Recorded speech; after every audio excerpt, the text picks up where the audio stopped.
Hello दोस्तों, नमस्ते, प्रणाम, राम राम। हमारे यूट्यूब चैनल में आप सबका स्वागत है। दोस्तों, आज हम आप सबको बहुत ही प्यारा, बहुत ही सुंदर ललनवा सुहाग गीत सुनाने जा रहे हैं। सुनिएगा, कमेंट में बताइए कैसा लगा।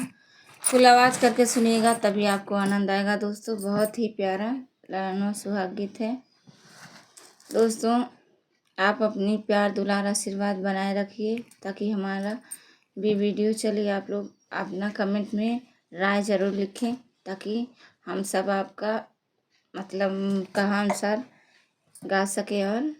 पढ़े कमेंट आपका। हम सबका कमेंट पढ़ते हैं। दोस्तों, आप लोग प्लीज़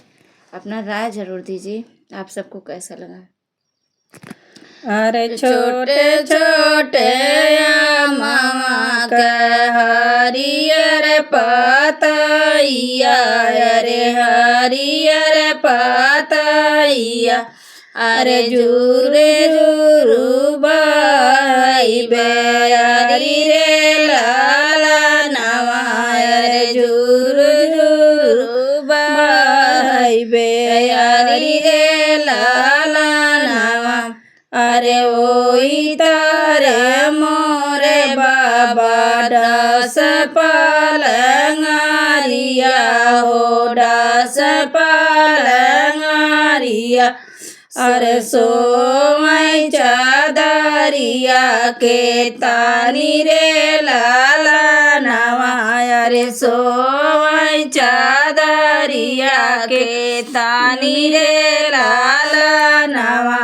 अरे कस तू ही सोया बाबा तानी के चादरिया, हो तानी के चादरिया, अरे दुआरे पे आई बाराती रे लाला नवा, अरे दुआरे पे आई बाराती रे लाला नवा, अरे कैसे सामारू बरिया तेरे लाला नवा,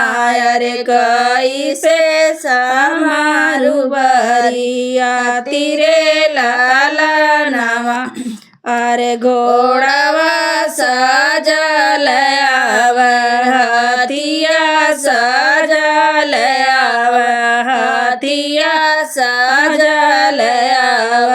अरे धोती डीले आवै बरिया तेरे लाला नवा, अरे धोती डीले आवै बरिया तेरे लाला नवा, अरे कैसे समालू बाबा हाथिया से घोड़ावा, अरे हाथिया से घोड़ावा, अरे कैसे समारू बरिया तेरे लाला नवा, अरे कैसे समारू बरिया तेरे लाला नवा, अरे कैसे के चिन्ह बाबा दुलरू दामादवा, अरे दुलरू दामादवा, अरे काहे तू ही सोआ बाबा सुख निधि रे लाला नवा, अरे काहे तू ही सोआ बाबा सुख निधि रे लाला नवा, अरे हाथिया सामार बेटी घोड़ावा सामार बे, ओ घोड़ावा सामार बे, अरे हमाही सामार बरिया तेरे लाला नवा, अरे हमाही सामार बरिया तेरे लाला नवा, अरे हमारा दामाद बेटी पढ़ल पंडितवा, अरे पढ़ल पंडितवा, अरे हाथ लिहले कलम दावा तेरे लाला नवा, अरे हाथ लिहले कलम दावा तेरे लाला नवा, अरे तन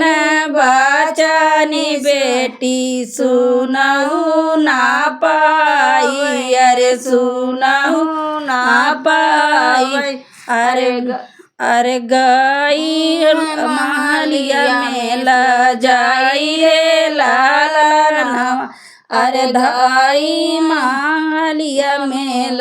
जाई रे लालनवा, अरे गई है महलिया में ल जाई रे लाल